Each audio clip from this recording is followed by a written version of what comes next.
Habacuc 3. Vamos a leer todo el capítulo. Oración del profeta Habacuc sobre Sigionot. Señor, he oído tu palabra y he tenido miedo. Señor, aviva tu obra en medio de los tiempos. En medio de los tiempos hazla conocer. En la ira, acuérdate de la misericordia. Dios viene de Temán, el santo desde el monte Parán. Selah. Su gloria cubrió los cielos. La tierra se llenó de su alabanza. Su resplandor es como la luz. Rayos brillantes salen de su mano. Allí está escondido su poder. Delante de él avanza la mortandad. Un fuego abrasador le sigue los pasos. Se levanta y mide la tierra. Mira y se estremecen las naciones. Los montes antiguos se desmoronan. Los collados antiguos se derrumban. Pero los caminos de Dios son eternos. He visto las tiendas de Cusán en aflicción. Las tiendas de la tierra de Madián tiemblan. ¿Te has airado, Señor, contra los ríos? ¿Contra los ríos te has airado? ¿Arde tu ira contra el mar cuando montas en tus caballos, en tus carros de victoria? Tienes tu arco preparado. Los juramentos a las tribus fueron palabra segura. Selah. Has hendido la tierra con los ríos. Te ven los montes y temen. Pasa la inundación, el abismo deja de oír su voz y alza sus manos a lo alto. El sol y la luna se detienen en su lugar, a la luz de tus flechas que cruzan, al resplandor de tu refulgente lanza. Con ira pisas la tierra, con furor pisoteas las naciones. Has salido para socorrer a tu pueblo, para socorrer a tu ungido. Has abatido la cabeza de la casa del impío, has descubierto el cimiento hasta la roca. Selah. Traspasaste con sus propios dardos las cabezas de sus guerreros, que como tempestad acometieron para disiparme, regocijados como si fueran a devorar al pobre en secreto. Cabalgas en el mar con tus caballos sobre la inmensidad de las aguas. He oído y se han conmovido mis entrañas. Al oír la voz han temblado mis labios. Putrefacción ha entrado en mis huesos y dentro de mí me he estremecido. Tranquilo espero el día de la angustia que vendrá sobre el pueblo que nos ataca. Aunque la higuera no florezca, ni en las vides haya frutos, aunque falte el producto del olivo y los labrados los de mantenimiento, aunque las ovejas sean quitadas de la majada y no haya vacas en los corrales, con todo yo me alegraré en el Señor. Me gozaré en el Dios de mi salvación. El Señor es mi fortaleza. Él me da pies como de ciervas y me hace caminar por las alturas. Al jefe de los cantores para instrumentos de cuerdas. Esta es la palabra de Dios. Amén. Y ahora sí, buenos días. Mi nombre es David, para los que no me conocéis. Yo formo parte acá del liderazgo de la Iglesia Bíblica Urbana y para mí es un gozo estar esa mañana viendo un poquito más de lo que dice la palabra de Dios, de lo que revela su palabra, de quién es Él y sobre cómo vivir en ese mundo que muchas veces es más difícil de lo que nos gustaría. Y este domingo estamos cerrando una serie de mensajes en el libro del profeta Habacuc. Ese libro cortito de 3 capítulos, un libro en que vemos un profeta quejándose delante de un Dios que parece no tener sentido a los ojos y dentro de los conceptos del profeta y los conceptos que tiene ese hombre. Y ya vimos que él vivía en una época en que el pueblo de Dios, o sea, la iglesia, podemos decir así, era caracterizado por la violencia y por la injusticia. Es decir, que no es novedad que el pueblo de Dios no sea muy ejemplar, ¿no? Y lo que hace es quejarse de eso. Se queja de eso. Entonces vimos que Dios contesta a su queja y dice que va a mandar a Babilonia, un pueblo aún más violento que el pueblo de Dios, como juicio en contra de él. Y Habacuc no entiende cómo eso puede ser posible. Considerando lo que conoce de Dios y considerando lo que cree que sería el actuar correcto de Dios, él se queja otra vez y le dice a Dios, la verdad que no entiendo por qué haces eso. Y entonces Dios le contesta otra vez. Otra vez va a hablar con Habacuc, mostrando que él está más allá del tiempo y diciendo cómo va a traer juicio también sobre Babilonia, hablando del futuro, del juicio sobre aquellos que traen el juicio. Y como en todo eso el justo sobrevive por fe en medio a todo el mal de la realidad, ya sea presente, ya sea el porvenir. Y ahora vamos a ver la parte final de esa discusión. Cómo termina esa tertulia entre Habacuc y Dios. Después de escuchar dos respuestas de Dios, después de conocer en primera mano el futuro de su pueblo, de tener revelado lo que le va a pasar al pueblo de Dios y lo que será el futuro que les iba a oprimir dentro de pronto, ¿qué será que Habacuc tiene que decir? ¿Qué será que puede decir un hombre después que Dios diga, calle delante de mí toda la tierra? ¿Qué puede decir alguien después de eso? Es exactamente eso que vamos a ver hoy. Es exactamente ese trecho que vamos a hablar y vamos a escuchar ya escuchamos y vamos a analizar una de las confesiones de fe y expresiones de fe más hermosas de toda la Escritura. Pero antes vamos a pedirle al Dios que inspiró esas palabras, el Dios que nos conoce, así como conocía a Habacuc, que conoce a nuestro futuro, así como conocía el futuro del pueblo de Dios ahí, ese Dios eterno. Vamos a pedir que Él nos enseñe de su verdad para que podamos entender y crecer con su palabra. Entonces te invito a que bajes tu frente, cierres tus ojos y tengamos un breve momento de oración. Señor Dios, muchas gracias porque estamos delante de tu palabra. Gracias por la fe de ese hombre que se queja tanto de tantas cosas. Gracias porque podemos identificarnos, Señor, con la insatisfacción y con la duda y con la perplejidad de ese profeta, Señor. Pero también podemos identificarnos con la fe que tiene él y con la certidumbre que tiene. Ayúdanos, Señor, a aprender de ti a través de las palabras del profeta Habacuc, que podamos escuchar tu voz y que podamos tener una confianza renovada, así como la tuvo ese profeta. Que podamos aprender de ti, mismo cuando pareces no tener sentido, Señor. Ayúdanos a escuchar tu voz. Danos ojos para ver, oídos para oír y un corazón blando que se moldee conforme su voluntad, conforme tu voluntad, Señor. Es lo que te pedimos en el nombre de Cristo. Amén. Amén. Bueno, para empezar, a mí me encanta la música. A mí me encanta la música, me encanta cantar, me encanta escuchar música, me encanta tocar, me gusta tocar todos los instrumentos posibles. Es de las cosas que si un día me toca la primitiva, si un día me hago muy rico, eso sería algo que despilfarraría mucho dinero, así con instrumentos musicales y eso me encanta, ¿no?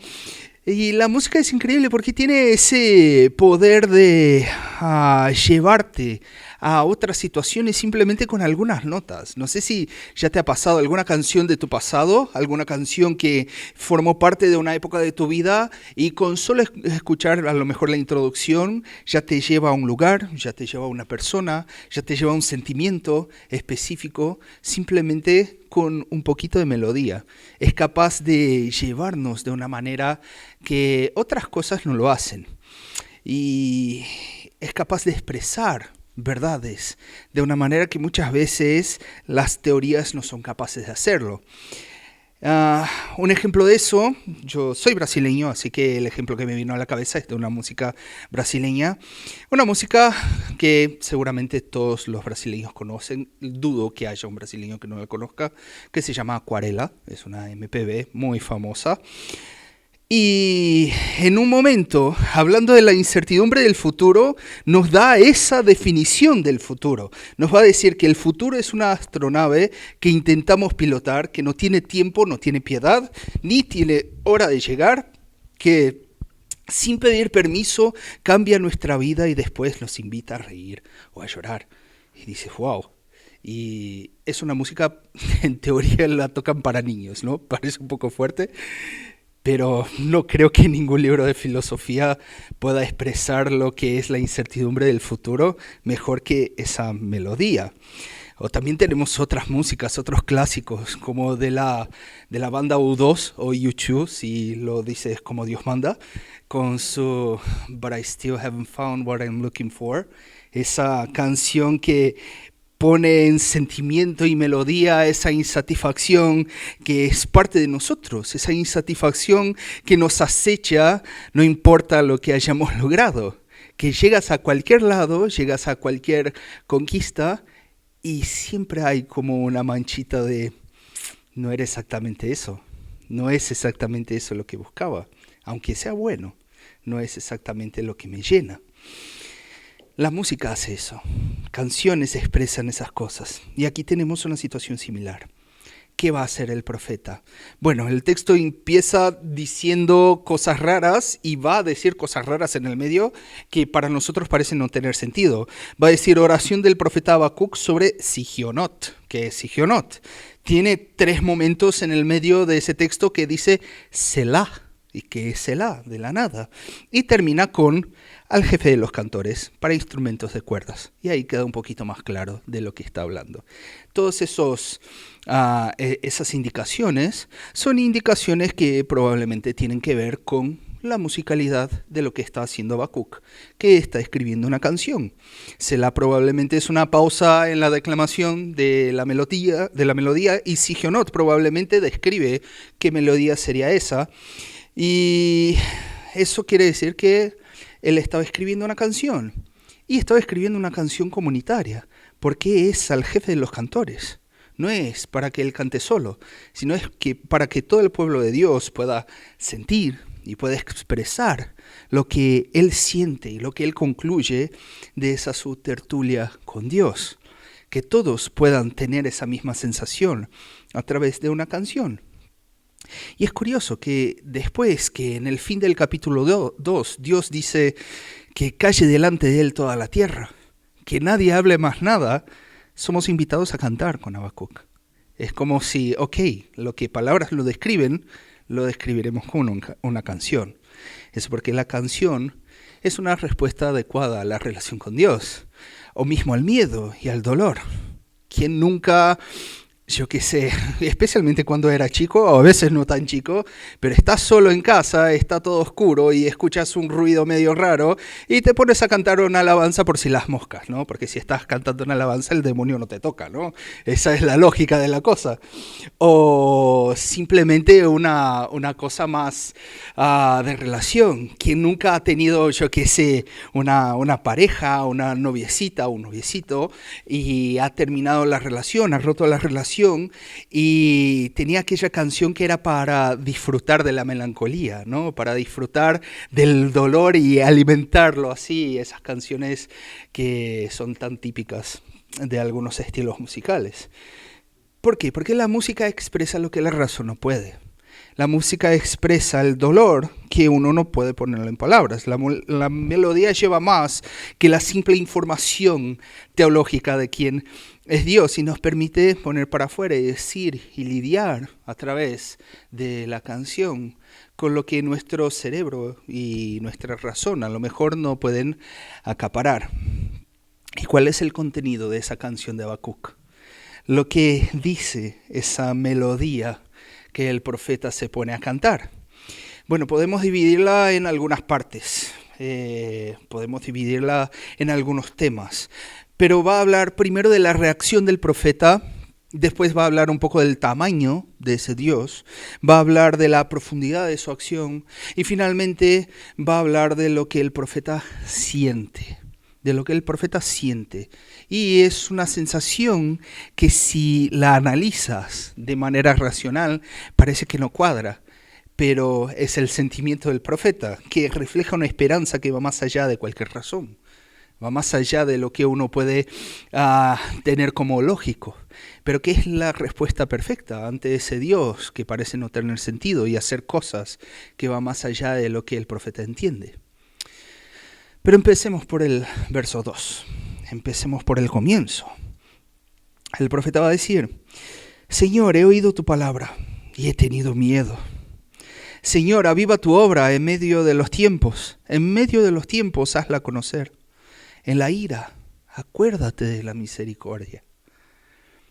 Aquí tenemos la reacción del profeta a lo que fue dicho. El profeta recién había escuchado lo que dice Dios con respecto al juicio que va a tener en contra de Babilonia. Y la sensación que tiene él es miedo. La Biblia no siempre es un libro de consuelo. La Biblia no siempre es un libro de alegría y de exultación. En ella hay cosas que si las llevas en serio, como debería llevarlo en serio, da miedo. Es más, si uno entiende quién es Dios, de alguna manera alguna pizca de miedo debe darte. Porque Dios es incontrolable. Dios es capaz de hacer cosas que no entendemos, que muchas veces siquiera nos gustan. Y aunque sepamos que Él hace todas las cosas para el bien, en último análisis, no siempre lo sentimos. No siempre lo sentimos. Y eso da miedo. El miedo como, yo qué sé, el del hijo que va a tomar una inyección o una vacuna, ¿no? Y al fin él sabe que su padre lo está haciendo por bien. Pero da miedo, da miedo. Pero ve qué cosa más increíble. Mismo teniendo miedo, mismo diciendo que tiene miedo, mismo estando aterrado de lo que Dios ya dijo claramente que va a hacer, los brazos para los que corre el profeta son los brazos de ese Dios. Son los brazos de ese Dios. ¿Por qué? El profeta sabe. Y él pide acá algo que él ya sabe que es verdad. Él va a decir: en tu ira acuérdate de tu misericordia. ¿Por qué? Porque él ya tenía la revelación de Dios a Moisés, que va a decir que Dios es lento para la ira y grande en misericordia y verdad. Habacuc seguramente conocía la historia de David siendo juzgado por Dios y diciendo que es preferible caer ahora en manos del Señor porque sus misericordias son muchas que caer en las manos de los hombres. Él sabía que aunque tuviera miedo, aunque estuviera inseguro, él tenía que correr a los brazos de ese Dios porque sus misericordias son grandes, aun en el medio de su ira. Y esa certidumbre la tiene mirando hacia atrás, mirando a las historias que sus padres y sus abuelos contaban.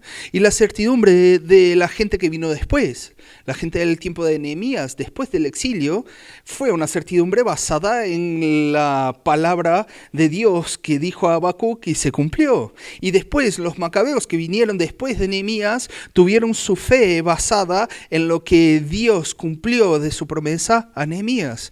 Y así generación tras generación, miramos hacia atrás y tenemos la prueba concreta, justo una generación atrás, de cómo Dios sigue cuidando, como Él siempre ha cuidado.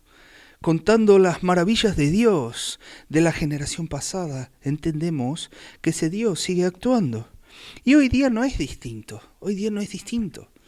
Es triste porque a veces no le damos la atención merecida a los ancianos. En nuestras culturas, infelizmente, no tenemos, o hay mucha gente que no tiene a los ancianos en una estima muy alta. Pero escuchar las historias de cómo Dios ha cuidado de tus abuelos, de tus padres, es lo que te va a dar la certidumbre que si hizo eso por mi mamá, por mi papá, por mi abuelo, ¿cómo no lo va a hacer conmigo? Si Dios ha librado a mi abuela de los nazis en Polonia, ¿cómo no me va a cuidar ahora? ¿Cómo? Y eso no es algo que termine en nuestra generación, porque no sé si te diste cuenta, te estás poniendo viejo, ¿sí? Te pasan los años y te pasan cosas. Y vas viendo el cuidado de Dios a través de los años. Y a lo mejor si ya tienes 30 y pico, ya puedes ver algunas cositas que ha hecho Dios. Y cuando llegues a los 60 habrá más. Ahora esas cosas que Dios va haciendo contigo son las cosas que tenemos que vivir y contar. Porque no la pasamos para nosotros mismos. Porque esos pequeñitos que hoy gritonean acá, esos niños que tenemos en nuestra iglesia, que muchos son mis hijos, pero ahora hay una gran parte que no lo son. Esos pequeñitos un día verán la realidad y se enfrentarán a la maldad del mundo. Un día tendrán miedo de lo que pueda pasar. Pero ese mismo Dios que nos cuida, los va a cuidar a ellos. Los va a cuidar a ellos. Y ellos necesitan esas historias. Necesitan escuchar el cuidado de Dios. Como vimos hace algunas semanas el cuidado de Dios con Patri. ¿Sí? Son cosas que nos dan la certidumbre que ese Dios no es el Dios de las escrituras de 1500 años antes de Cristo Jesús. No, es el Dios de ahora. No es el Dios que ha cuidado a su pueblo en el pasado. Es el Dios que lo sigue cuidando. Es el Dios que lo sigue cuidando. Y esa certidumbre la tenemos a través de las historias. Por eso debemos contar las historias. Debemos escuchar las historias. Debemos cantar con esos chiquititos.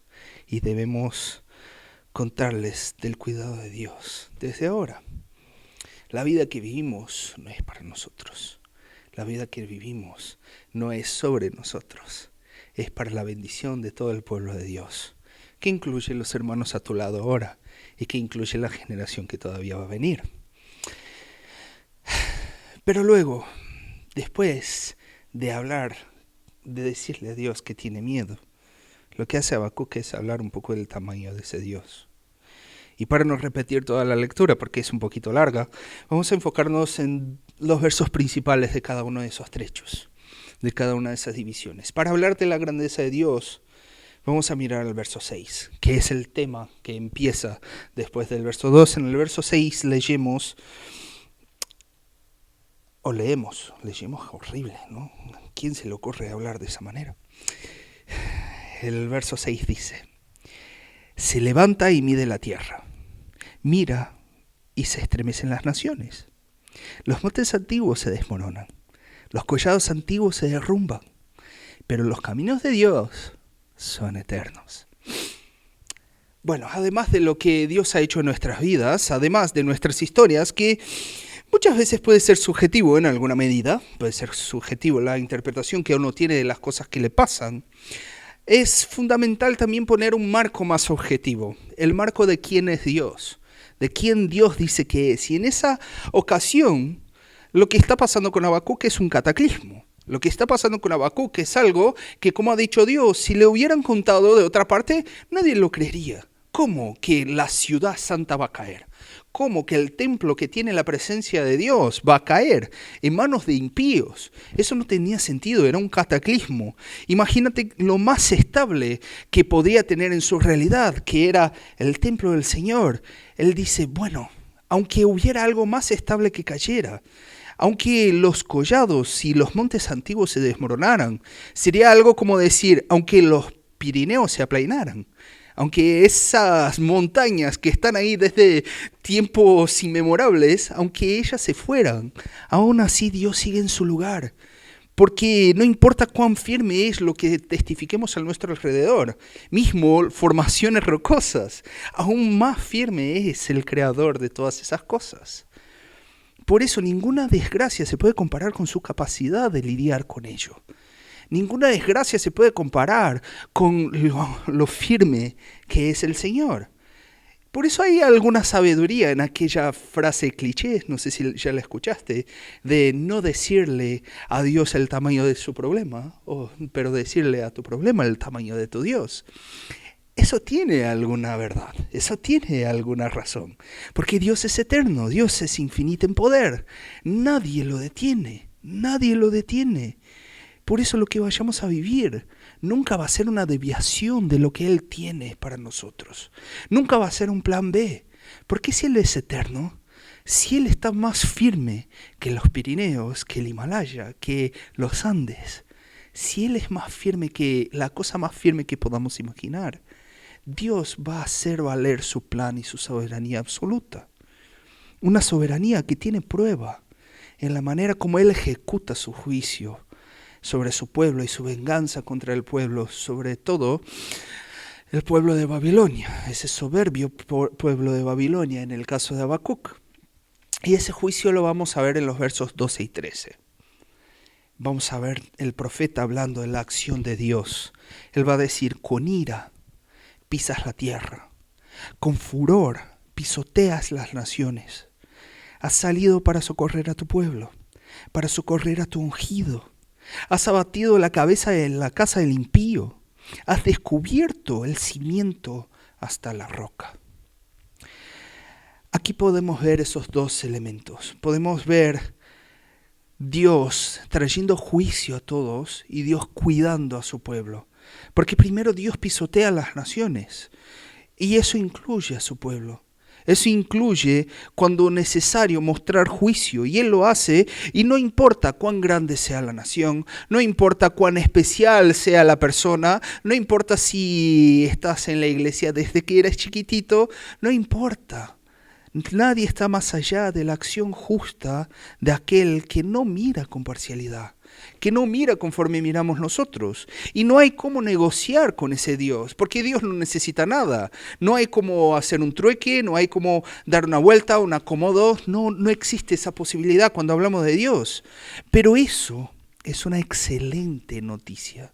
Una excelente noticia, porque eso significa que toda la queja de Habacuc, que seguramente encuentra un eco muy concreto en nuestros tiempos, de mirar alrededor y ver injusticia, y ver violencia, y ver dolor, y ver cosas que nos indignan, Dios va a responder haciendo su acción eterna, no importa a quién.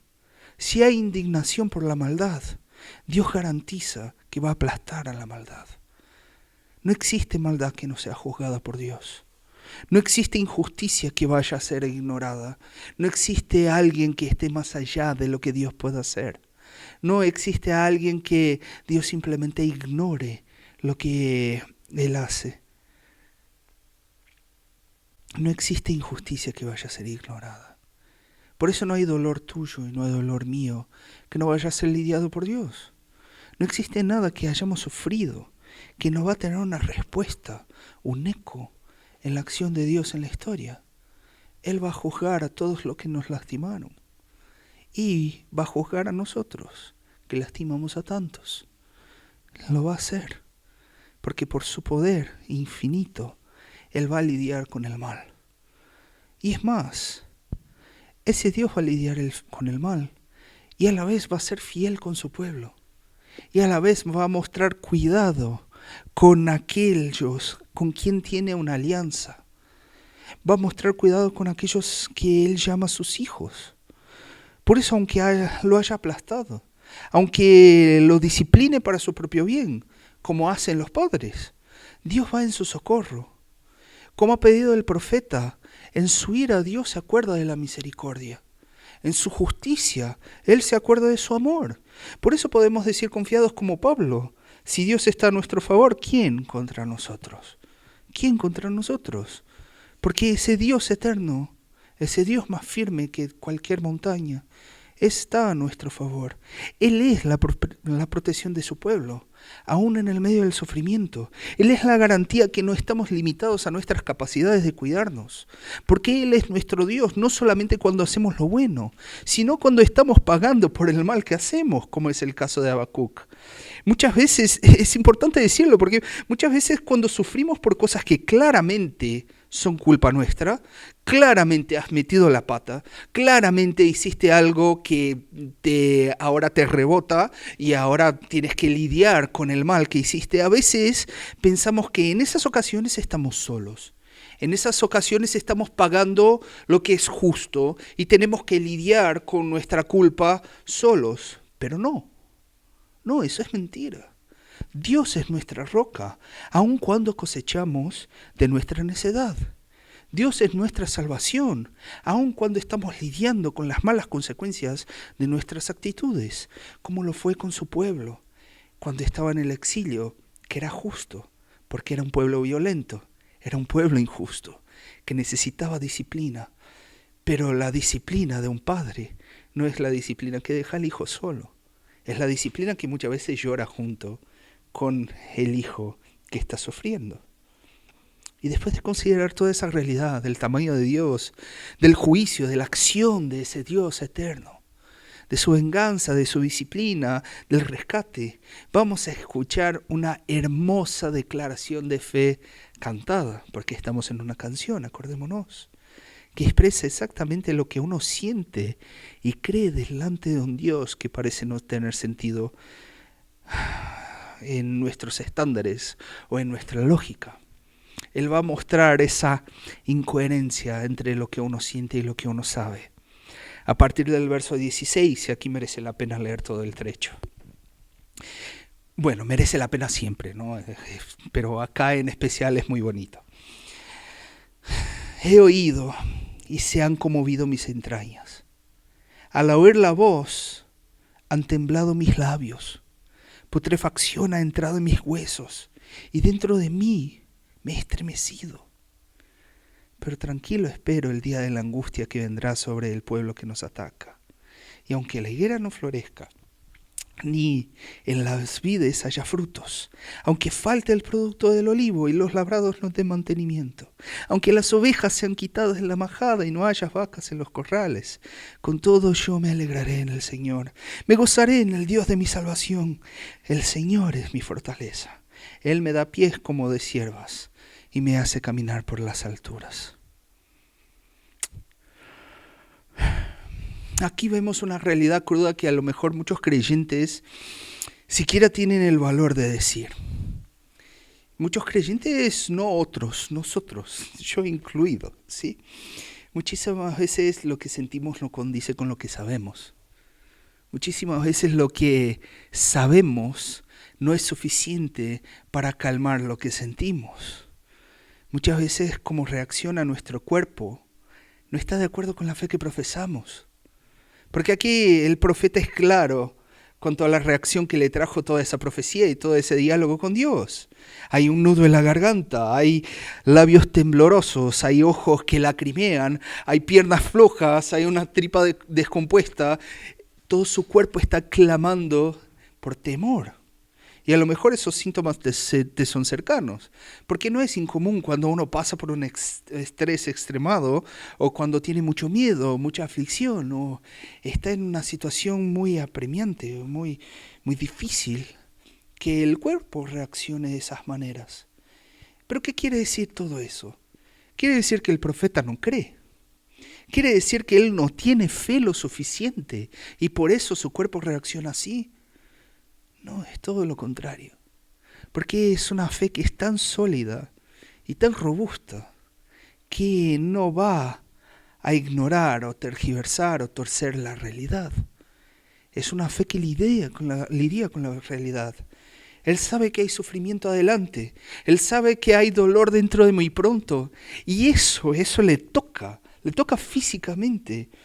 Y a lo mejor se podría pensar que el sufrimiento y la injusticia podrían ser obstáculos a la fe de Habacuc o a la fe de cualquiera.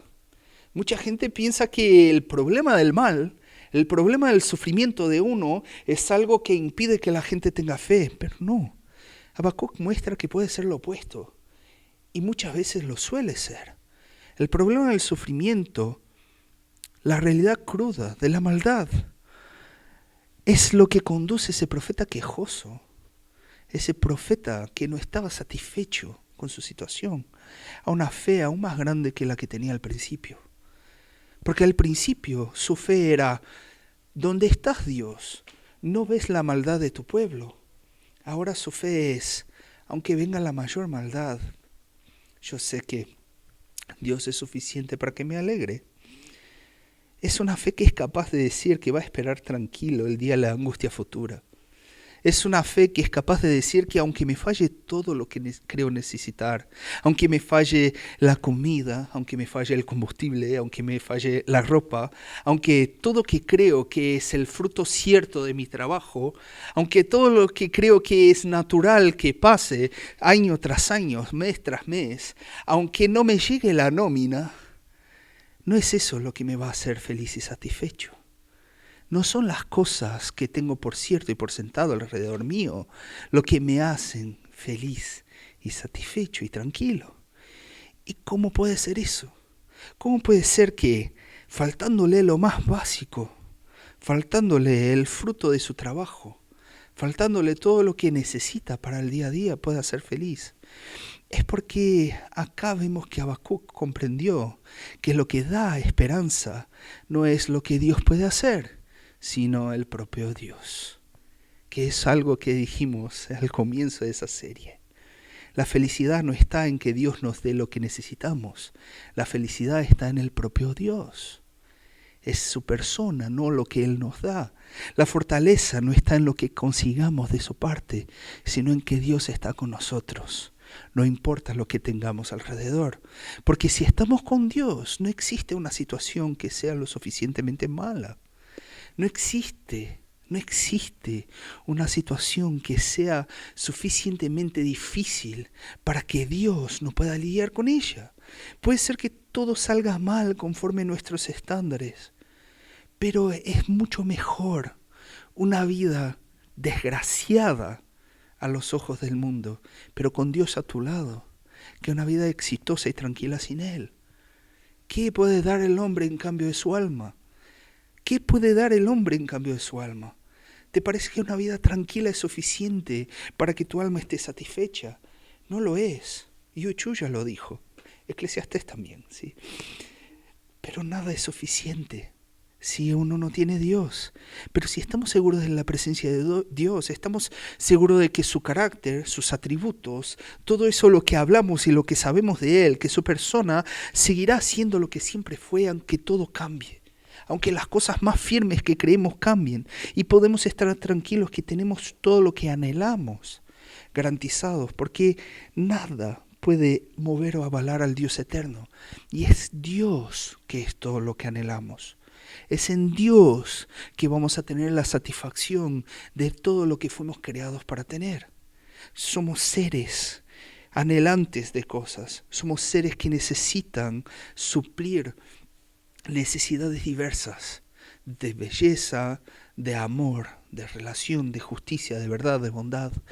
Todo eso lo tiene Dios, y Dios no cambia.